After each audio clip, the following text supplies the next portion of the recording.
guys, we're gonna get started. Thank you so much for coming to this. I know it's kind of a pain to come to a meeting and show up in the middle of the day, but it's the easiest way that we can communicate everything to you. It's going. Okay.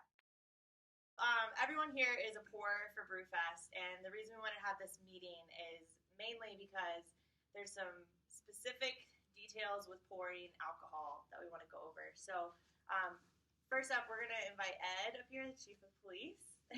He's going to kind of talk through, from his standpoint, this event and what he's looking for today. Hello. I'm just really here just to reiterate a couple little things. It's great that you guys are volunteering. It's wonderful. We all appreciate it. It's a great event. My daughter loves it for some reason. But anyways, but we've had problems, not specifically here, but the LCC the last few years has had problems with the giving away of alcohol, giving away of beer, which is actually illegal in the state of Michigan. You cannot give away beer, period. Now, it can happen where you accidentally don't get a token or something, but the LCC has actually gone after some of the breweries because they're not allowed to pour the beer themselves. You know what I mean? Because then they're promoting their product more and giving it away. The biggest thing is make sure you get a token when you give out a beer. You know, that's the main thing, because LCC comes to these events and watches, not all of them, but they do. They come and they watch. If they see you doing 5 free beers in 30 minutes, they're probably going to issue an arrest warrant for you for a misdemeanor. Okay? It can get that serious, even though you're volunteering. So make sure you get a token. That's really the main thing you got to do, is make sure you get a token when you give out a beer. Any questions from anybody, though? I mean, what you're doing is great, but it can be very serious. There's people that work in stores that accidentally sell beer or don't do it right, and they get in trouble. So Whether you're volunteering or whether you're getting paid to do it, you are assuming the responsibility to do it properly. So, any questions from anybody? No? Thanks, Ed. That's all. So, have you been to any other events like this in other states? Other states are different too, so some places don't have tokens, and it's kind of a bottomless cup, and we would love to do that, but we legally can't do that. Anyways, that was my thing. We're not going to be there. My department guys will walk through here and there. It's always a good event. If you ever have problems with somebody where maybe they have had too much, before they come up the next time, you might want to get a hold of somebody and have us come by, and we can just say, hey, you've had enough for now. You know, it's one of those things that we don't want to also overserve anybody. Right.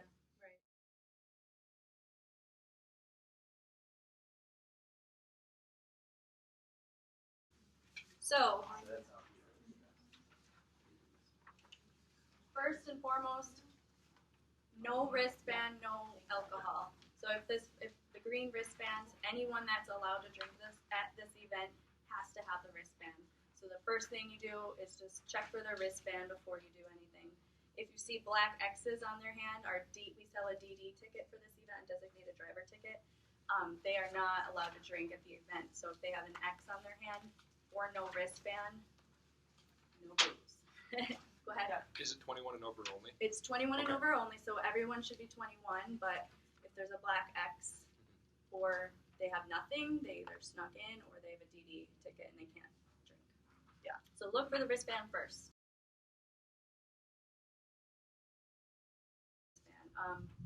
Next, make sure they give you the tokens. I didn't bring the bucket with, but we'll have a bucket at each booth for the breweries. Please keep the bucket, kind of like out of the hands of the attendees. So take their token, and put it in the bucket yourself instead of leaving it out for them to put it, because I was counting tokens after last year and I found dimes and quarters and old tokens and whatever. People will do these things. Yeah. So take the token, put it in a bucket, and that helps us out a lot. Okay, so then now we're talking about all these tokens, but our volunteers, so you as volunteers will receive your packet, you'll get a wristband, and you're also going to get some tickets, some blue tickets that you can use instead of tokens to get samples of beer, or if you want water or lemonade or whatever, you can use those tickets however you'd like. But so there will be a few tickets floating around from the volunteers. You can take the blue tickets from volunteers, and most of the volunteers should have a volunteer shirt on, but not necessarily all. Do not take yellow tickets. I tried to keep it like yellow is kind of noticeable. So yellow tickets are the DDs get a few tickets with their admission. Supposed to Don't use them for take yellow. potted water. Yep. is No what they're alcohol. supposed to. So blue is okay. Don't take yellow. And if you ever have any doubt or questions or anything during the day, just grab one of us and just let us know. And then the last point would obviously be, okay, they had the wristband, you took their tokens, and every beer will be worth different tokens, and we'll have that Set, listed at each station. Like a different price, essentially. Most will be one or two, so it's pretty simple. After you've done all that, then you're pouring the beer. Okay, so then pouring to the correct level, the tasting cup that just the general admission gets, it's compostable and made of plant-based products. Sidebar. We're trying really hard to get We're trying to get a little more eco-friendly. eco-friendly. Anyways, MLCC tells us what the legal pour size can be. So again, if anyone complains or feels like they're not getting as much beer as they would like, it's not us. We would love to just pour Pull the everybody's. MLCC card as much as you Pull want. the 'cause it's- MLCC They card. really depict a lot in Yeah. this event. But anyways, pretty much most of the beers will be full pour. All the beers will be a full pour size. There are a couple stations that will have mead or wine, and the percent alcohol is a lot higher on those. So of course the MLCC tells us that the pour size has to be a little smaller.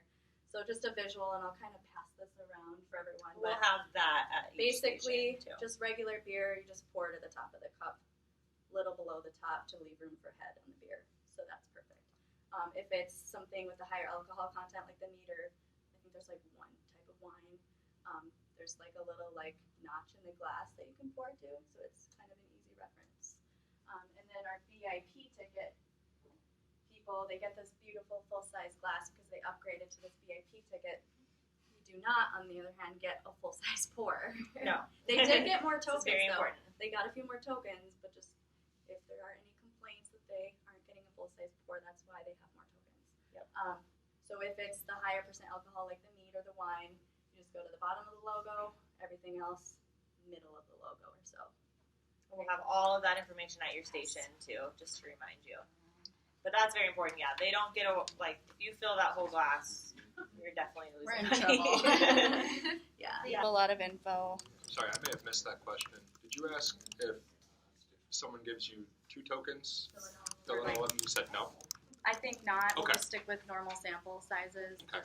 Just 'cause finish we that want one, come back, to- we'll give you more. Yeah. Yeah, Come back, we'll exactly. give you more. And we can we'll put something that you can say to them like at the table, like this is One sample at a time. one sample at a time. Yeah, it's the point of the event is to sample beer. So Sounds good. Oh, volunteers have to be the ones pouring the beer too, not the breweries or the reps. And that's actually an MLCC rule, and some of the breweries have been fined for this, and probably the event as well. So, I mean, the breweries know this. I've communicated it, but if you have a problem with this, just let us know. and if it's if it's an awkward situation, you could text us Yeah. like, hey, this rep is not letting and we'll send our It message. shouldn't be an issue, but we'll send us. But if you have any issues with anything, just let us know. And then this year, something new is that we're not just having keg beer, but we're having some will be in cans.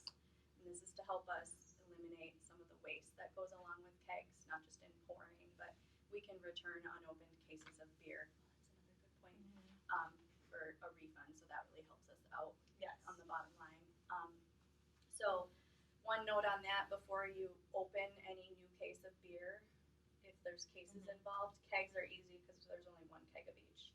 But if you're running low on cans, grab one of us or our husbands or text us, and we'll be kind of walking around trying to we'll be monitor available. this and keep an eye. But if you're running out of something, check with us before Before you you let open us it. open. Because Once it's opened, depending on what it is, we might not be able to return it. So we definitely want to approve that before we just open a and bunch if of beer. it's 5:30 p.m. and We're there's probably 4 not- other yeah. samples available, we probably don't have to open a case of that Specific sample, one. and there's still plenty of beer to go around. So that's just a side note. And But we'll be recycling the cans. Just a note, we'll have recyclable trash cans by the station. So after you finish a can, you can just put it in that. Cool. Any other questions? Yeah. okay. Thanks so much for Yeah, your thank time. you guys for attending. We We'll really see you appreciate it. Saturday.